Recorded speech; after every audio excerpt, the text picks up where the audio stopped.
एक दफा जंगल में बादल छा गए और जोरों की बारिश होने लगी। सभी परिंदों ने अपने पक्के घर बना लिए थे, लेकिन उसी जंगल में एक मीनू चिड़िया रहती थी, जिसने अभी तक अपना पक्का घर नहीं बनाया था। वो अभी तक अपने छोटे से घोंसले में ही रहती थी। इस बार तो मैंने अभी अपना घर भी नहीं बनाया और बारिशें भी इतनी ज्यादा हो रही हैं और बारिश का पानी भी इतना ठंडा है। अगर मैं इसी तरह भीगती रही मैं तो बीमार पड़ जाऊंगी। फिर मीनू चिड़िया बारिश से बचने के लिए अपने लिए जगह तलाश करने लगती है। ये ठीक हो गया, ये तो मैंने अच्छा बना लिया। चलो कोई बात नहीं, इसी तरह मैं बारिश से बच जाऊंगी। आज की रात तो मैं यहीं गुजार दूंगी। कल तक बारिश भी रुक जाएगी। जब बारिश रुक जाएगी मैं लकड़ियां खरीद के लाऊंगी और उन लकड़ियों से मैं अपना पक्का घर बनाऊंगी। फिर मुझे बारिश की कोई टेंशन नहीं होगी। ये बड़े बड़े पत्ते ज्यादा देर तक नहीं चलेंगे, ज्यादा हवा से और बारिश से ये तो उड़ जाएंगे, इसलिए मुझे अपना पक्का घर तो बनाना ही पड़ेगा। ये तो बस आरज़ी का ही ठिकाना है मेरा। फिर मीनू चिड़िया उन बड़े बड़े पत्तों के नीचे आराम से सो जाती है। कालू जी बात सुने, सभी पंछियों ने अपने अपने घर बना लिए हैं पक्के, लेकिन हम हैं कि हमने अभी तक अपना घर ही नहीं बनाया। हम इतने कामचोर हैं। नहीं नहीं, तुम गलत कह रही हो। इस बार तो मीनू चिड़िया ने भी अपना पक्का घर नहीं बनाया। लगता है वो भी हमारी तरह कामचोर हो गई है, जो अभी तक उसका पक्का घर ही नहीं बना। नहीं नहीं, ऐसा नहीं हो सकता। मीनू चिड़िया कभी भी कामचोर नहीं हो सकती। उसके घर ना बनाने की वजह भी कोई होगी। उसके पीछे भी कोई वजह जरूर होगी जो उसने अभी तक घर नहीं बनाया। नहीं तो वो इतनी कामचोर नहीं हो सकती। अब देख लेना तुम, कल जैसे ही बारिश रुकेगी वो अपना पक्का घर बना लेगी। और मुझे पता है ये बारिशें इतनी जल्दी रुकने वाली नहीं है, इसलिए हमें भी अपना पक्का घर बना ही लेना चाहिए। और कब तक हम इस छतरी के नीचे बैठे रहेंगे? और आपको पता है ये छतरी भी मेरी माँ ने मुझे जहेज में दी थी। हाँ हाँ पता है मुझे, ये तुम्हें जहेज में मिली थी। और अब ज्यादा बातें सुनाने की कोई जरूरत नहीं है मुझे। कल को मैं जाऊंगा बाजार और वहाँ से लकड़ियाँ खरीद के ले आऊंगा। लेकिन कालू जी हमारे पास तो लकड़ियाँ खरीदने के लिए कुछ भी नहीं है। हम लकड़ियाँ कैसे खरीदेंगे? कोई बात नहीं, तुम फिक्र मत करो। कल मैं अपने बबलू भाई से कुछ न कुछ मांग लूंगा, फिर उससे मैं लकड़ियाँ खरीद लूंगा। ऐसे ही बातें करते करते दोनों कालू कौवा और रानी कौवी सो जाते हैं। अगली सुबह बारिश रुक जाती है और हर तरफ हरियाली ही हरियाली होती है। मीनू चिड़िया भी उठ जाती है। बारिश तो रुक गई है, लेकिन बारिश दोबारा कभी भी हो सकती है, इसलिए हमें जल्द से जल्द अपना घर बनाना होगा ताकि बारिश में मुझे टेंशन ना हो। ये जो मेरे पास 2 पोटलियां हैं, मैं ये ले जाती हूँ बाजार में और इन्हीं से मैं लकड़ियाँ खरीद लूंगी। फिर जल्दी जल्दी अपना पक्का घर बना लूंगी। फिर वो दोनों पोटलियां लेकर बाजार की तरफ चल पड़ती है ताकि उनसे वो लकड़ियां खरीद सके। वो कालू कौवे के घोंसले के पास से गुजर रही थी तो कालू कौवा उससे देख लेता है। अरे अरे मीनू चिड़िया इधर तो आओ मेरे पास, कहाँ जा रही हो तुम?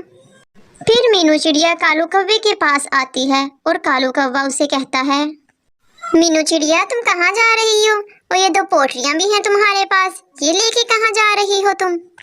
कालू भैया इस बार मैंने अपना पक्का घर नहीं बनाया अभी तक, इसलिए मैं बाजार जा रही हूँ ताकि कुछ लकड़ियाँ खरीद के ला सकूं। मीनू चिड़िया तुम्हारे पास तो बहुत कुछ है जिससे तुम लकड़ियाँ खरीद सको। इससे तो तुम्हारे पास बहुत ही मजबूत लकड़ियाँ आ सकती हैं। वैसे तो मेरे मामू भी लकड़ियों का काम करते हैं, उनका भी बहुत अच्छा कारोबार है। अगर तुम चाहती हो तो मैं उनसे बहुत मजबूत लकड़ियाँ दिलवा सकता हूँ तुम्हें। अच्छा, ये तो बहुत अच्छी बात है। अगर तुम्हारे मामा जी लकड़ी का काम करते हैं तो मुझे भी उन्हीं से लकड़ी लाकर दे दो। ठीक है मीनू चिड़िया, तुम ऐसा करो, ये दोनों पोटलियाँ मुझे दे दो, इनसे मैं लकड़ियाँ खरीद कर तुम्हें ला दूंगा। ठीक है कौवे भैया, तुम ये पोटलियाँ रख लो और जल्दी से लकड़ियाँ ले आना, मैं तुम्हारा इंतजार करूंगी। इसी तरह मीनू चिड़िया अपने घोंसले में वापस चली जाती है। कालू जी तुमने मीनू चिड़िया से झूठ क्यों बोला कि तुम्हारे मामा जी लकड़ी का कारोबार करते हैं? हालांकि तुम्हारे मामू तो तुम्हारी तरह ही कामचोर हैं। हाँ हाँ मुझे पता है, मैंने बहुत सोच समझ कर ये झूठ बोला है। इससे हम दोनों का ही फायदा होगा। अच्छा, ये कैसे हो सकता है? इससे हमारा क्या फायदा होगा? मैं ऐसा करूंगा, मैं बाजार जाऊंगा और सस्ते दामों में कच्ची लकड़ियां खरीद लूंगा और वो लकड़ियां लाकर मीनू चिड़िया को दे दूंगा। और मीनू चिड़िया को कहूंगा कि मीनू चिड़िया, इनसे अपना घर बना लो, ये लकड़ियां बहुत मजबूत हैं, ये लकड़ियां मैं अपने मामा के कारोबार से लेके आया हूँ। मीनू चिड़िया को कौन सा पता चलेगा कि ये लकड़ियां मजबूत हैं या कमजोर। मैं उसे कहूंगा कि ये बहुत अच्छी हैं तो वो मान जाएगी और जो बाकी का भोजन बचेगा उसमें थोड़ा सा और डालकर हम अपने घर के लिए बहुत मजबूत लकड़ियां ढूंढ कर ले आएंगे। वाह कालू कव्वे, तुमने तो मीनू चिड़िया को पागल ही बना दिया। इसी तरह हम मीनू चिड़िया के दिए हुए भोजन से अपने घर के लिए लकड़ियां खरीद लेंगे। फिर इसी तरह कालू कौवा लकड़ियां खरीदने के लिए बाजार चला जाता है। कालू कव्वे, तुम्हें कैसी लकड़ियां चाहिए, कच्ची लकड़ियां या मजबूत लकड़ियां? मुझे तो कच्ची लकड़ियां चाहिए जो बहुत ही सस्ती हों। मुझे वो सस्ती सी लकड़ियां दे दो। वो लकड़हारा कालू कौवे को कच्ची लकड़ियां दे देता है और कालू कौवा उसके बदले में एक पोटली खाने की दे देता है और इसके बाद वो लकड़ियां लेकर अपने घोंसले की तरफ चल पड़ता है। रानी कव्वी, मैं ये कच्ची लकड़ियां ले आया हूँ। ये कच्ची लकड़ियां तो बहुत ही सस्ती मिली हैं मुझे, लेकिन तुम्हारे पास ये लकड़ियां कहाँ से आई हैं? कालू जी, ये लकड़ियां तुम्हारा भाई बबलू कौवा देकर गया है। वो कहता था ये लकड़ियां बहुत ही मजबूत हैं, तुम इनसे अपना घर बना लो।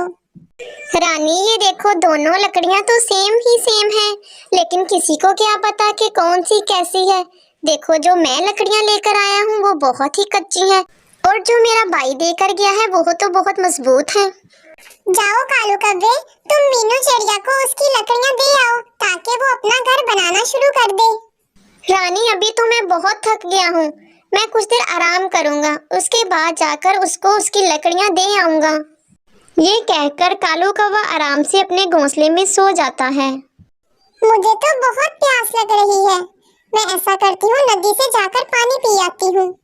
फिर रानी कव्वी नदी से पानी पीने चली जाती है और कुछ देर बाद वो वापस आती है। मैं ऐसा करती हूँ, मैं ये खुद ही लकड़ियाँ जाकर मीनू चिड़िया को दे आती हूँ ताकि वो अपना घर बनाना शुरू कर दे। लेकिन कच्ची लकड़ियाँ कौन सी हैं? ये दोनों तो सेम ही लग रही हैं।